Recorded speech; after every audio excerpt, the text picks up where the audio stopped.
Hi viewers, welcome back ನನ್ನ ಮತ್ತೊಂದು ವ್ಲಾಗ್ಗೆ. ಇದು ಮಿನಿ ವ್ಲಾಗ್ ಮಾಡ್ಕೊಳೋದಕ್ಕೆ ಹೋಗಿ ಕಂಪ್ಲೀಟ್ ವ್ಲಾಗ್ ಆಗಿಬಿಟ್ಟಿದೆ, ಲೆಂತಿ ಆಗಿದ್ದರಿಂದ. ಸೊ ಹಾಗಾಗಿ ಇವತ್ತಿನ ರೆಸಿಪಿ ಏನಂದರೆ ಕಾಲಿಫ್ಲವರಲ್ಲಿ ಹೆಲ್ತಿಯಾಗಿ ಮಾಡಿರೋವಂತಹ ಕಟ್ಲೆಟ್ಸು, ಹಾಗೆ ಆಲೂಗೋಬಿ ಮತ್ತು ಅದ್ರ ಜೊತೆ ಮಾಡ್ತಕ್ಕಂಥ ಪರೋಟ ಥರ ನೋಡೋಣ ರೆಸಿಪಿನ. ಸೊ ಇವತ್ತು ನಾನು ಕಾಲಿಫ್ಲವರ್ನ ಯೂಸ್ ಮಾಡಿಕೊಂಡು ಅದನ್ನು ಚಿಕ್ಕದಾಗಿ ಕಟ್ ಮಾಡಿಕೊಂಡು ಅದಕ್ಕೆ ಸ್ವಲ್ಪ ಅರಿಶಿನ ಪುಡಿ ಮತ್ತು ಸೋಪಿನ ಕಾಳು ಮತ್ತು ಜೀರಿಗೆ ಇದಿಷ್ಟನ್ನು ಹಾಕ್ಬಿಟ್ಟು ಸ್ವಲ್ಪ ಕಡಲೆ ಹಿಟ್ಟು, ಶುಂಠಿ ಬೆಳ್ಳುಳ್ಳಿ ಪೇಸ್ಟು ಇದಿಷ್ಟು ಹಾಕ್ಬಿಟ್ಟು ಮಿಕ್ಸ್ ಮಾಡಿ ಒಂದು 2 ಮಿನಿಟ್ಸ್ ಸೈಡಿಗೆ ಎತ್ತಿಡಬೇಕು. ಸೈಡಿಗೆ ಎತ್ತಿಟ್ಮೇಲೆ ಅದು ಕಂಪ್ಲೀಟಾಗಿ ಹೊಂದ್ಕೊಂಡಿರುತ್ತೆ. ಆ ಹೊಂದ್ಕೊಂಡಿರೋದಕ್ಕೆ ನಾವು ನೀಟಾಗಿ ಈ ವಡೆ ಮಾಡ್ತೀವಲ್ಲ ಆ ಟೈಪು ಅದನ್ನು ತಟ್ಕೊಂಡು ಹಾಗೆ ಅಂಚಲ್ಲಿ ಶಾಲೋ ಫ್ರೈ ಮಾಡ್ಕೋಬೇಕು. ಇದನ್ನು ಸ್ವಲ್ಪ ಆಯಿಲ್ ಹಾಕ್ಬಿಟ್ಟು ಶಾಲೋ ಫ್ರೈ ಮಾಡ್ಕೋಬೇಕು. ನೋಡಿ ನಾನು ಯಾವ ಥರ ಮಾಡ್ತೀನಿ ಅನ್ನೋದನ್ನ ತೋರಿಸ್ತಾ ಇದ್ದೀನಿ.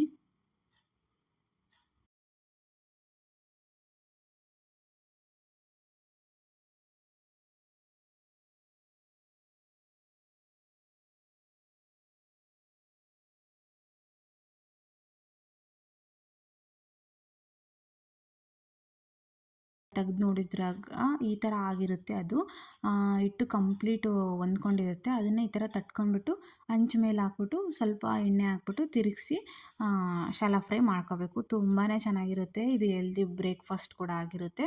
ಅದ್ರ ಜೊತೆಗೆ ಆವಾಗಲೇ ಹೇಳಿದ್ನೆಲ್ಲ ಆಲೂಗೋಬಿನ ಯೂಸ್ ಮಾಡಿಕೊಂಡು ಪರೋಟ ಮಾಡಿದ್ದೆ, ಅದು ಕೂಡ ತುಂಬ ಚೆನ್ನಾಗಿತ್ತು. ಅದನ್ನು ನೋಡಿ ರೆಸಿಪಿನ ಯಾವ ಥರ ಇದೆ ಏನು ಅಂತ. ಒಂದು 10 ಏನೋ ಆಗಿದ್ದು, ನಮಗೆ ಸಾಕಾಯಿತು ಅಷ್ಟು. 3 ಜನ ಇದ್ವಿ ನಮಗೆ ಸಾಕಾಯ್ತು ಅಷ್ಟು. ಸೊ ಆಲೂಗೋಬಿ ಪರೋಟ ಮಾಡೋದಕ್ಕೆ ಆಲೂ ಮತ್ತು ಗೋಬಿನ ಒಂದು 5ರಿಂದ 6 ವಿಷಲ್ ಹೊಡ್ಸಿದ್ದೀನಿ. ಅದಕ್ಕೆ ಗೋಧಿ ಹಿಟ್ಟು ಮತ್ತು ಇದಕ್ಕೆ ಶುಂಠಿ ಬೆಳ್ಳುಳ್ಳಿ ಪೇಸ್ಟು, ಜೀರಿಗೆ ಪುಡಿ, ಆಮೇಲೆ ಅರಿಶಿನದ ಪುಡಿ, ರುಚಿಗೆ ತಕ್ಕಷ್ಟು ಉಪ್ಪು ಇದಿಷ್ಟನ್ನು ಆ್ಯಡ್ ಮಾಡ್ಕೊಂಡು ನೀಟಾಗಿ ಚಪಾತಿ ಹಿಟ್ಟು ಕಲಿಸ್ತೀವಲ್ಲ ಅದಕ್ಕೆ ಇದ್ರ ಜೊತೆಗೇ ನಾನು ಸಪ್ರೇಟಾಗಿ ಹಾಕ್ಬಿಟ್ಟು ಇದನ್ನ ಲಟ್ಟಿಸ್ಕೊಳಲ್ಲ, ಇದ್ರ ಜೊತೆಗೇ ಆ್ಯಡ್ ಮಾಡಿದ್ದೀನಿ ಗೋಬಿನ ಮತ್ತು ಆಲೂನ. ತುಂಬ ಚೆನ್ನಾಗಿತ್ತು ರೆಸಿಪಿ. ನೀವು ಮನೆಯಲ್ಲಿ ಒಂದು ಟೈಮ್ ಟ್ರೈ ಮಾಡಿ ಹೇಗಿತ್ತು ಏನು ಅಂತ ಕಮೆಂಟ್ ಮಾಡಿ.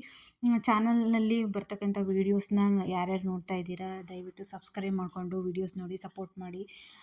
ನೀವು ಸಪೋರ್ಟ್ ಮಾಡೋದ್ರಿಂದ ನಮಗೆ ಇನ್ನೂ ಮೋಟಿವೇಟ್ ಆಗುತ್ತೆ ಈ ವಿಡಿಯೋಸ್ನ ಮಾಡಬೇಕು ಅಂತ. ಈ ವಿಡಿಯೋ ಸ್ವಲ್ಪ ಹ್ಯಾಂಗಲ್ಸ್ ಎಲ್ಲ ಚೇಂಜ್ ಆಗಿದೆ, ಸ್ವಲ್ಪ ಅಡ್ಜಸ್ಟ್ ಮಾಡಿಕೊಂಡು ವೀಡಿಯೋಸ್ನ ನೋಡಿ. ನೆಕ್ಸ್ಟ್ ವೀಡಿಯೋದಲ್ಲಿ ಕ್ಲಿಯರಾಗಿ ಕರೆಕ್ಟಾಗಿ ಮಾಡಿರ್ತೀನಿ. ಸೊ ಅದನ್ನು ಲಟ್ಟಿಸ್ಕೊಂಡ್ಬಿಟ್ಟು ಎಲ್ಲ ಹಾಕ್ಬಿಟ್ಟು ಲಟ್ಟಿಸ್ಕೊಂಡ್ಬಿಟ್ಟು ಈ ಥರ ಅದನ್ನು ಹಂಚ್ ಮೇಲೆ ಹಾಕ್ಬಿಟ್ಟು ಬೇಯಿಸ್ಕೊಳ್ಳೋದು. ಸೇಮ್ ಹೇಗೆ ನಾವು ಚಪಾತಿನ ಬೇಯಿಸ್ಕೊಳ್ತೀವೋ ಅದೇ ಥರನೇ ಇದು ಕೂಡ ತುಂಬ ಚೆನ್ನಾಗಿತ್ತು, ತುಂಬ ಚೆನ್ನಾಗಾಗಿತ್ತು.